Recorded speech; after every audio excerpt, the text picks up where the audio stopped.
Hai, Assalamualaikum warahmatullahi wabarakatuh. Perkenalkan, nama saya Suartika, NIM saya 7111911107. Saya dari Fakultas Psikologi Universitas Jenderal Ahmad Yani akan mencoba menjelaskan tentang tipe memori. Sebelum saya menjelaskan tentang tipe memori, apa sih memori itu? Memori dalam psikologi disebut sebagai penyimpanan informasi dari apa yang ditangkap oleh panca indera manusia. Hal ini berupa gambaran dari penglihatan, pendengaran, penciuman, dan apapun yang dirasakan akan dipersepsikan kemudian akan disimpan di dalam otak. Memori bersifat sementara ataupun permanen. Memori juga bisa terlupakan atau bisa dipanggil kembali di saat dibutuhkan. Secara umum, memori bekerja dalam 3 operasi dasar atau 3 tipe memori. Yang pertama ada memori sensorik. Memori sensorik adalah elemen memori jangka pendek, yaitu kemampuan untuk mempertahankan kesan informasi sensorik setelah rangsangan asli telah berakhir. Memori sensori ini bertindak sebagai semacam penyangga untuk rangsangan yang diterima melalui panca indera seperti penglihatan, pendengaran, penciuman, rasa, dan sentuhan yang dipertahankan secara akurat tetapi sangat singkat. Contohnya panca indera pada mata dan telinga. Pada memori sensorik visual atau mata dapat bertahan sekitar setengah hingga 1 detik saja. Sedangkan pada memori sensorik pendengaran atau memori gema berlangsung hingga 2-3 detik saja. Semua itu berlangsung untuk waktu yang singkat sehingga sering dianggap sebagai bagian dari proses persepsi, tetapi tetap merupakan langkah penting untuk menyimpan informasi dalam memori jangka pendek. Selanjutnya ada short term memory atau yang sering disebut sebagai ingatan jangka pendek. Ingatan jangka pendek adalah tempat kita menyimpan ingatan yang baru saja kita pikirkan. Ingatan yang masuk dalam memori sensori akan diteruskan kepada short term memory ini atau ingatan jangka pendek ini. Ingatan jangka pendek ini berlangsung sedikit lama daripada memori sensori.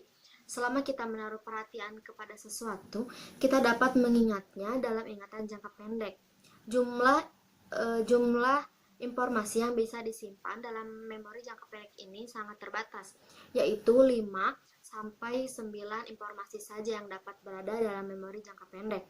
Dari ingatan jangka pendek ini, ada sebagian materi yang hilang, sebagian lagi diteruskan ke long term memory. Jika kita mengingat kembali akan suatu informasi, informasi dari ingatan jangka panjang tadi akan dikembalikan ke ingatan jangka pendek. Misal pada nomor telepon yang terus-menerus kita ingat dan terus-menerus kita hafalkan, kemudian kita akan dapat menuliskan dengan hafal gitu. Jadi kalau kita terus-menerus memikirkan tentang nomor telepon itu, kita akan terus hafal. Tetapi jika kita berhenti memberikan perhatian pada itu, maka semua yang ada di otak itu akan terhapus dalam waktu 10-20 detik saja. Selanjutnya ada long term memory atau yang sering disebut sebagai ingatan jangka panjang, yaitu suatu proses memori atau ingatan yang bersifat permanen. Artinya, informasi yang disimpan sanggup bertahan dalam waktu yang cukup lama. Kapasitas yang dimiliki oleh ingatan jangka panjang ini tidak terbatas. Memori jangka panjang adalah gudangnya informasi yang dimiliki oleh manusia. Ingatan jangka panjang ini berisi informasi dalam kondisi psikologis masa lampau, yaitu semua informasi yang telah disimpan tetapi saat ini tidak sedang dipikirkan. Informasi yang disimpan dalam ingatan jangka panjang diduga dapat bertahan dalam waktu yang panjang bahkan selamanya. Kehilangan ingatan pada ingatan jangka panjang ini hanya dimungkinkan apabila seseorang mengalami kerusakan fungsional dari sistem ingatannya.